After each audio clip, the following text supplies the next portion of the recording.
بسم اللہ الرحمن الرحیم۔ محترم ناظرین السلام علیکم۔ بنی اسرائیل کے دو بھائی پڑوسی تھے۔ ان میں سے ایک اللہ کی عبادت کرنے والا مسلمان جبکہ دوسرا بتوں کی پوجا کرنے والا یعنی کافر تھا۔ وہ دونوں مچھلیوں کا شکار کیا کرتے تھے۔ کافر جب دریا میں جال ڈالتا تو اس قدر مچھلی آ جاتی کہ اسے کھینچنا دشوار ہو جاتا، مگر مسلمان کے جال میں صرف ایک ہی مچھلی آتی اور وہ اسی پر اللہ کا شکر ادا کیا کرتا تھا۔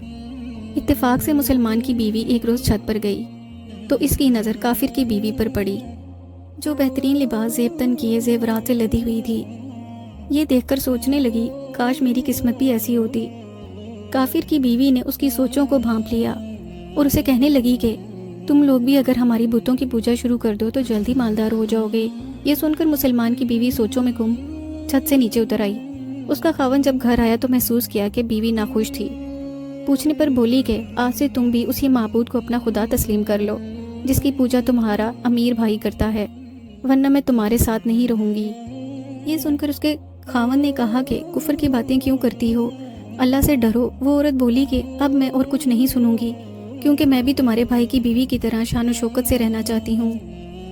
بیوی کے اصرار پر اس کے خاوند نے ایک حل نکالا۔ اسے یقین دلایا کہ وہ زیادہ کمائی کرنے کے لیے اگلے ہی روز بجائے مچھلیاں پکڑنے کے کہیں اور محنت مزدوری شروع کر دے گا اور روزانہ اسے 2 درہم لا کر دیا کرے گا تاکہ وہ بھی اپنی پسند سے بن سنور سکے۔ یہ جان کر بیوی کو کچھ اطمینان سا ہوا۔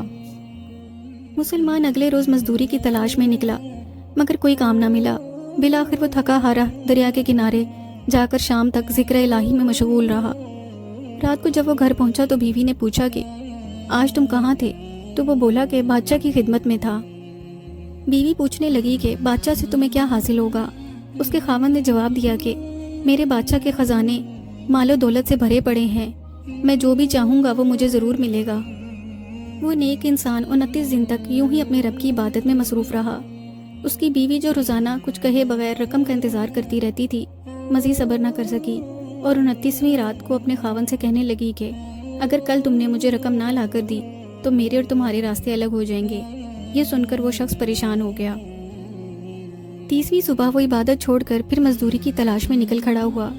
ایک جگہ اسے مزدوری کی پیشکش ہوئی لیکن مالک نے کھانا دینے کی حامی نہ بھری۔ چنانچہ مسلمان نے روزے کی نیت کر لی اور مالک کے ساتھ کام پر چلا گیا۔ اب دوسری طرف یوں ہوا کہ ایک انجان شخص نے مسلمان کے گھر کا دروازہ کھٹکھٹایا۔ جب اس کی بیوی نے دروازہ کھولا تو اس شخص نے 29 اشرفیاں عورت کے ہاتھ میں دیتے ہوئے بتایا کہ یہ تمہارے خاوند کی مزدوری ہے۔ تمہارا خاوند 29 دن سے بادشاہ کے کام میں تھا جبکہ آج اس نے بادشاہ کا کام چھوڑ دیا ہے۔ اگر وہ بادشاہ کا کام مزید کرتا رہتا تو بہت سی اجرت کا حقدار ٹھہرتا، لیکن افسوس کہ وہ کام کے لیے کسی اور کے پاس چلا گیا۔ مسلمان کی بیوی اس مزدوری میں سے ایک اشرفی لے کر بازار گئی۔ سونے کی وہ اشرفی ایک سونار نے اس سے 1000 درہم کی عوض خرید لی۔ شام کو اس کا خاوند جب گھر آیا تو بیوی نے سوال کیا کہ آج تم کام کرنے کے لیے کہاں چلے گئے تھے؟ تو اس نے بتایا کہ آج کسی اور مالک کے پاس کام کرنے گیا تھا۔ اس کی بیوی کہنے لگی کہ تم کتنے نادان ہو کہ ایک بادشاہ کی خدمت چھوڑ کر کسی عام آدمی کی خدمت میں لگ گئے ہو۔ پھر اپنے خاوند کو بیش قیمت اشرفیاں ملنے اور ایک اشرفی کے بہت اچھے داموں فروخت ہونے کا واقعہ سنایا۔ اس کے خاوند نے تمام واقعہ سنا، پھر زور و قطار رویا اور بے ہوش ہو گیا۔ جب ہوش میں آیا تو بیوی سے کہنے لگا افسوس صد افسوس کہ میں نے اپنے لیے سب جہانوں کے بادشاہ کی خدمت کو نہ چنا۔ اس کے بعد وہ اللہ کا بندہ سب انسانوں سے دور اکیلا پہاڑوں میں جا بسا اور باقی زندگی بادشاہ کی خدمت یعنی اللہ تعالیٰ کی عبادت میں صرف کر دی۔ بالآخر ایک روز وہ اس فانی دنیا سے رخصت ہو گیا۔ محترم ناظرین، اگر آپ کو آج کا واقعہ پسند آیا ہو تو اس ویڈیو کو لائک کیجیے اور مزید اس طرح کے واقعات کے لیے ہمارے چینل کو ضرور سبسکرائب کیجیے۔